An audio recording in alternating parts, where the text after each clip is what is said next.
Very excited really to be here.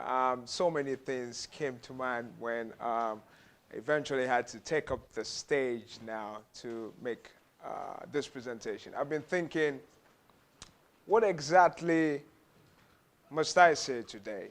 Or rather, what exactly must the people that brought me here want me to say today?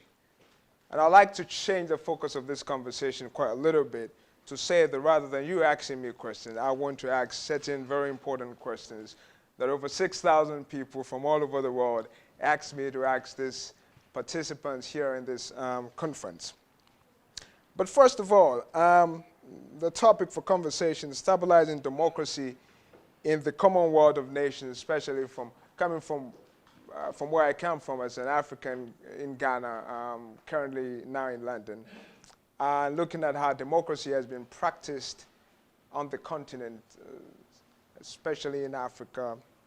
I'd like to start by quoting a section of a poem that I talked about in 2011 during the United Nations Economic Commission of Africa meeting in Addis Ababa when we launched a new movement for the continent, African bound. And it says, "Let me teach you how to eat my fufu, wear my fugu, and dance my agbaja," which is literally Ghanaian.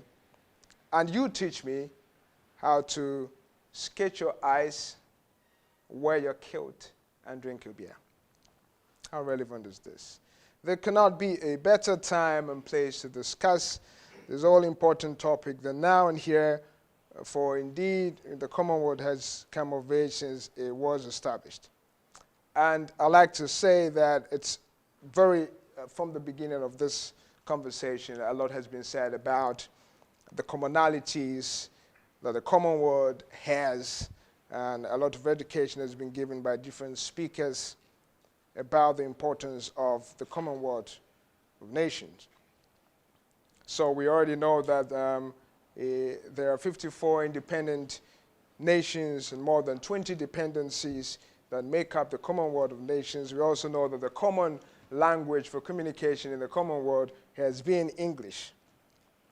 Our nations and societies are embracing free and equal representation in the affairs of governance and leadership.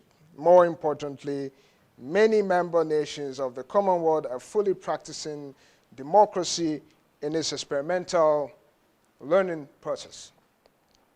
Scientifically, since democracy is about humans and the human behavior is both dynamic and unpredictable, characterized by changes in thoughts and actions depending on geographical location, historical antecedent, and resourcefulness, hence the need to stabilize the system upon which free and equal representation of the people is built upon cannot be underestimated. Now, in the words of former American President Jimmy Carter, he says that democracy is the experience of life itself, always changing, infinite in its variety, sometimes turbulent, and all the more valuable for having been tested for adversity. Hence, as member nations of the Commonwealth become stronger and more democratic as seen in the 21st century, this process could be tagged as a four-legged stool, where government is one leg, a free market economy the other, civil society third, and globalization playing the fourth very important role. Now, to put it quite succinctly, you can't make progress and have stability of democracy unless all four are working together, sharing equal responsibility for success. Governments and the government structure are common in the Commonwealth nations. Government as political organization comprising the individuals and institutions authorized to formulate public policies and conduct affairs of the state. Governments of the Commonwealth member nations are sovereign and independent, empowered to establish and regulate the interrelationships of the people within their territorial confines. That also reminds me about a section of the creed of JCI, an organization I've worked with for quite some time, that says that the brotherhood of man really transcends the sovereignty of nations. The relationships of the people with the community as a whole and the dealings of the community with other political entities. In the theory of political science, the function of government is to secure the common welfare of the members of the social aggregate over which it exercises control. Among more civilized people, governments assumed institutional forms. They rested on defined legal bases, imposing penalties on violators of the law and using force to establish themselves and discharge their functions. Government and good governance are inseparable twins for stabilizing democracy.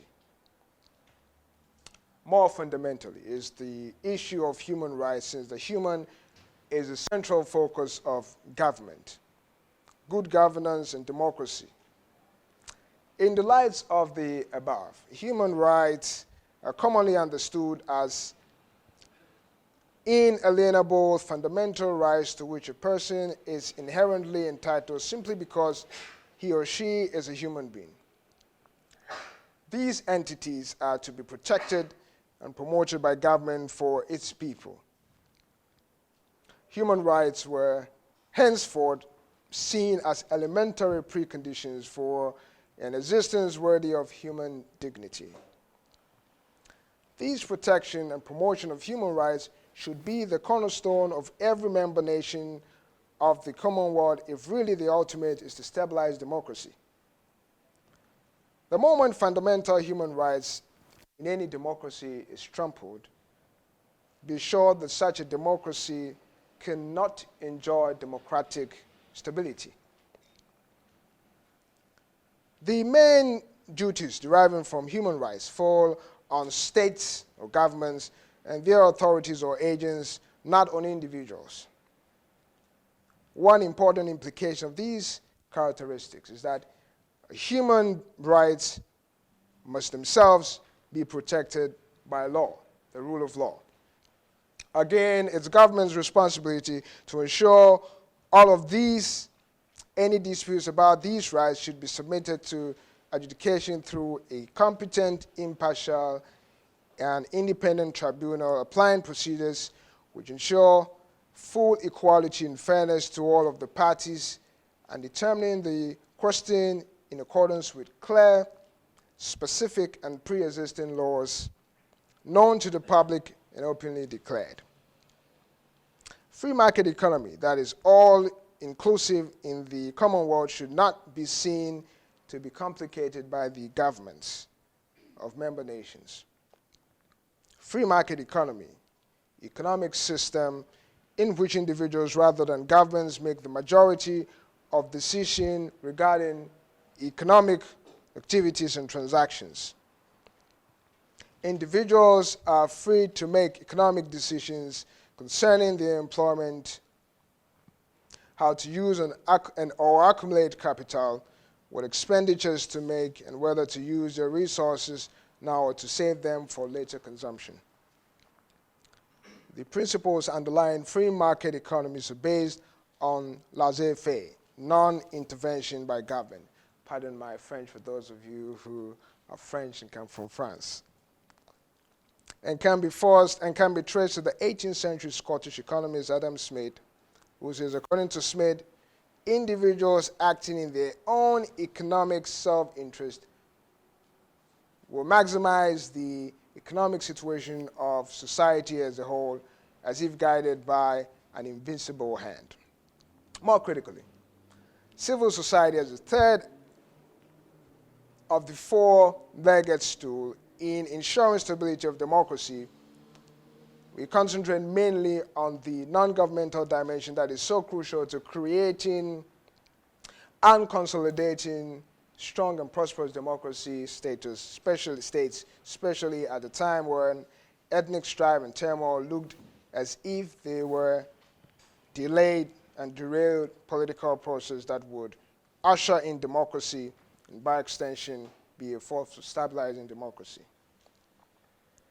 There are many reasons for civil society in the Commonwealth nations, member nations, to stand, be the voice of the voiceless majority, and be counted when it matters most. That's why I'm very excited that young people from different walks of life representing civil society are gathered here today. So I'd like to look at what the civil society must do. First and foremost, civil society groups must ensure unity among its ranks and not be divided along selfish lines to reflect different interests, but be seen to be working together to hold the broader universal values of freedom and democracy. Secondly, civil society groups must play a crucial role in helping the society to move forward. The ability to work well during demanding times when democratic principles are threatened, to seize opportunities and perform well despite many obstacles.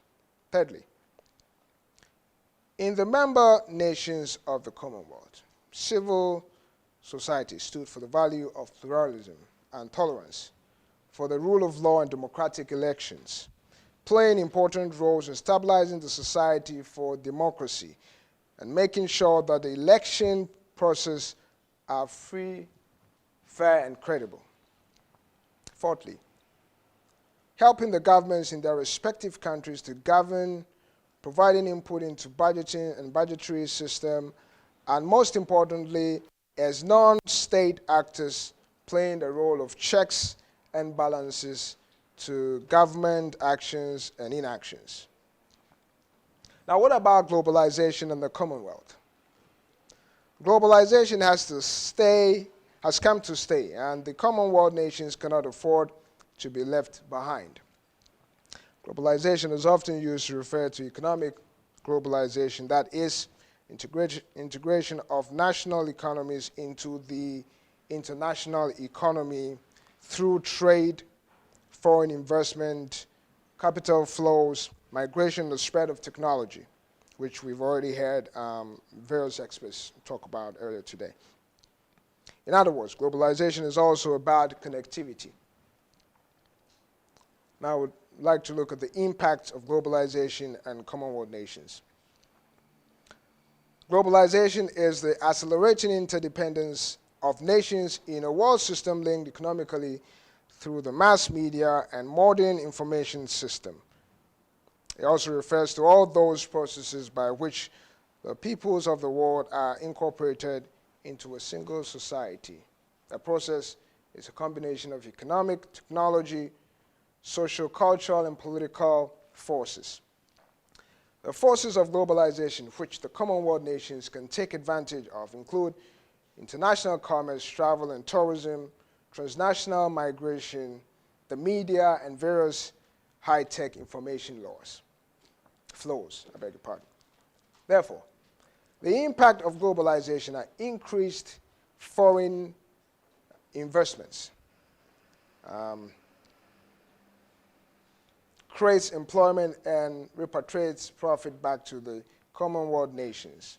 Others are innovation, or innovativeness in solving global problems, an emergency of democratic forms of political governance. Industrial technology really has spread from the core nations of the Commonwealth to developing countries, especially in Africa, where I come from. Also, ICT technology is contributing to space compression and has revolutionized communication, i.e. internet, email, and teleconferencing. Now, ingredients for stabilizing democracy in the Commonwealth. Now, if democratic stability must be attained and sustained in the Commonwealth of nations, then common ingredients for stabilizing democracy must be enshrined, observed, practiced, and maintained. This is not far-fetched, as democracy begins with the concept that government exists to serve the people, and that as a source of governmental authority, the people have the right to change the government if it does not serve them justly.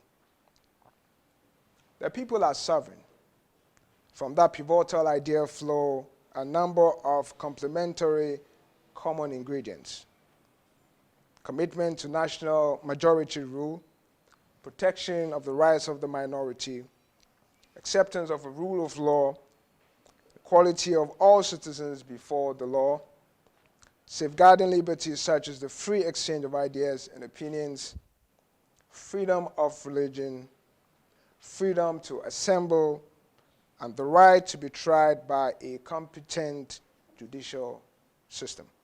Finally, Africa as a continent has the highest concentration of Commonwealth member nations when compared to the other continents of the world.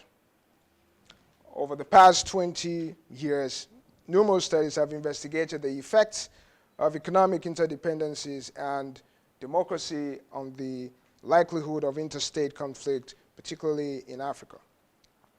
This trend of economic interdependency built around consumption and not production, if not checked, serves as a threat to stabilizing democracy in Commonwealth member African nations and by extension to the whole of Africa. Using a variety of samples, measures, and statistical procedures, scores of researchers report that democracies of developing nations, particularly in Africa and Latin America, are unstable due to weak governance structures characterized by a long period of militarization of the people's psyche, resulting in interference and interruption of the democracy. As such, anything negative effect anywhere affects everything everywhere. More recently, evidence has mounted that economically important trade also significantly increases the prospects for peace.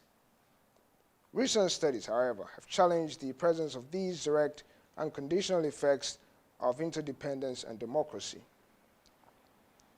Our experience as Africans in our experimentation of democracy in the last 3 decades clearly shows that the strength of the democratic peace too is conditional on economic development. Stabilizing democracy in Africa with priority attention on education, economic development, and social justice is a way to ensuring democratic stability in the Commonwealth of Nations. The reason is not far-fetched that Africans' progressiveness politically or socially should be anchored on favoring gradual reform, especially political reforms that extend democracy, distribute wealth more evenly, and protect the personal freedom of the individuals that has connectivity with the rest of the Commonwealth member nations and the world in general. Again, as Africans, as an African, our assessment of the independent and conditional influences of democracy, interdependence, and economic development on the likelihood of stable democracy in Commonwealth nations may not be unconditional but contingent upon the wealth of member nations. Now, I'll attempt to answer the question of what the Commonwealth must do to stabilize democracy. Again, these are the opinions from over 6,000 young individuals from across the world. The collective information came up to this. Over the past decade, liberal peace and democratic stability of nations, especially the Commonwealth, could be adduced to the findings that democracy and economic interdependence contribute to peace among nations has emerged as one of the strongest and most important results in the scientific study of international relations. Observations indicate that the vast majority of past research on democratic stability in the Commonwealth nations is perfectly specified because the character of states' political institutions alone does not account for the likelihood of people's conflict. To advance further the cause of democratic stability in the Commonwealth nations, there is an urgent need to, 1, encourage increased global trade, fair and equitable trade liberalization among member nations, and development.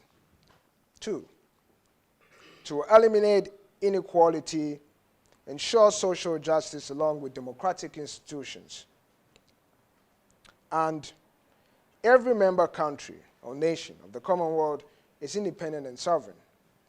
Hence, the need to strongly uphold certain fundamental factors built around sovereignty of member nations, strength of independence, supremacy of the law, of the rule of law, people as the center of governance, wealth creation for sustenance and development, justice and equity, and the spirit of shared responsibility individually and collectively could guarantee the strength and stability of democracy in and among Commonwealth member nations. Now, in stabilizing democracy in the Commonwealth nations, there is the need to all member nations to adhere to certain fundamentals, as is well noted in Ibn Khaldun's Mahadima. There again, I'm not a Muslim, but when Yusuf Yahya in Nigeria said to me that this is a very important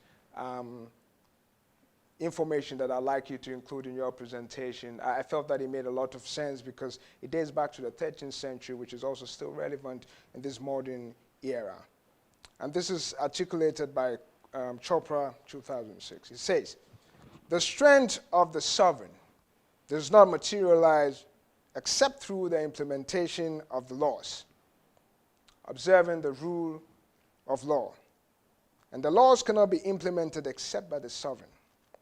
Additionally, the sovereign cannot gain strength except through the people. The people cannot be sustained except by wealth. Wealth cannot be acquired except through development, and development cannot be attained except through justice. Justice is the criterion by which, for those of us that believe in God will evaluate mankind, for which the sovereign is charged with the responsibility of actualizing.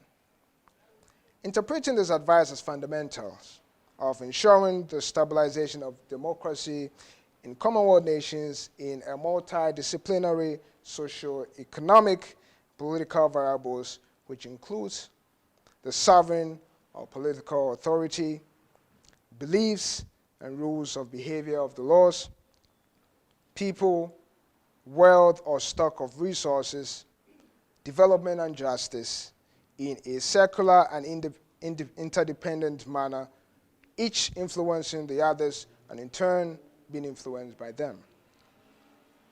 The interplay of characters and characteristics, the refinement of manners and mannerism, as well as the operation of this cycle of fundamentals may take place through a chain reaction within which political, moral, institutional, social, demographic, and economic factors may interact with each other over time, which may lead to an all-round development, which in turn stabilize democracy.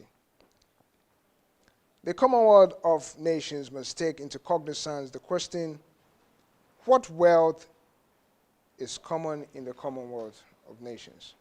Therefore, if democratic peace and stability in the Commonwealth depends upon some member nations having developed economies, simply encouraging democracy in poor countries will fail to ensure the peace and stability. Instead, efforts must also be made to promote equity and economic development between and among member nations of the Commonwealth.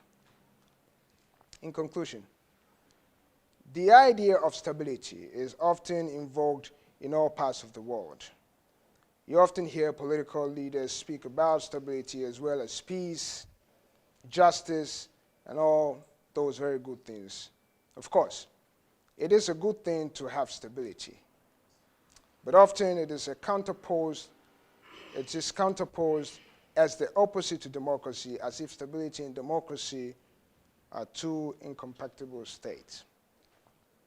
This is an area which I hope this symposium will explore to determine that stability and democracy are not mutually exclusive, but that in fact they reinforce one another and are both needed equally if a society like the Commonwealth is to make progress. There is false stability which is based on the idea that leaders must control any part of the society that looks as if it may be independent or where they see potential opposition. And then there is true stability, which is much stronger since it comes out of a recognition that a state is stronger if its various constituencies are represented and there is a consensus of many different forces working together for the good of everyone. False stability comes out of a lack of trust of the citizens when political leaders believe they know best what is good for the people and try to impose it by controlling the media, controlling the outcome of elections, and controlling the judicial system. But this kind of rigid control cannot ensure the stability of democracy of a country if the people's will is not represented and if that huge resource of civic activism is being undermined and restricted. The more rigid a political system gets, the weaker it will eventually become and more subject to sudden cracks and splintering. True stability is based on a sense of trust between the various parts of a political system and society. The government trusts civil society and the citizens to support its executive decisions, which are in turn informed by, carried out on behalf of, and expressed as the will of civil society and the people. There is a partnership that lies at the base of democratic development. That is the foundation of a healthy and prosperous state, and there are no shortcuts to stabilization. This relationship between free market economies, civil society, government, and globalization needs time to mature and become effective. You might hear political leaders say that they need to impose stability, for example, to attract foreign investment. Well, this is a false understanding of stability, I think. No foreign investor will feel the investment as safe in a country where there is no protection of property and assets under the rule of law, and where citizens cannot gain a fair trial under a corrupt judicial system. Corruption is more likely to thrive where there is no free press and no investigative journalists to shine the light of truth on shady deals. Stability is based on openness and engagement with the outside world, where not only the government has relationships with other governments, but civil society also engages through public diplomacy with other non-governmental actors in the international community. This openness, when explored by the Commonwealth, will strengthen democracy and by extension bring in factors for stabilizing democracy in the Commonwealth of Nations. I'd like to end this presentation by quoting again the JCI creed that says, "We believe that faith in God gives meaning and purpose to human life.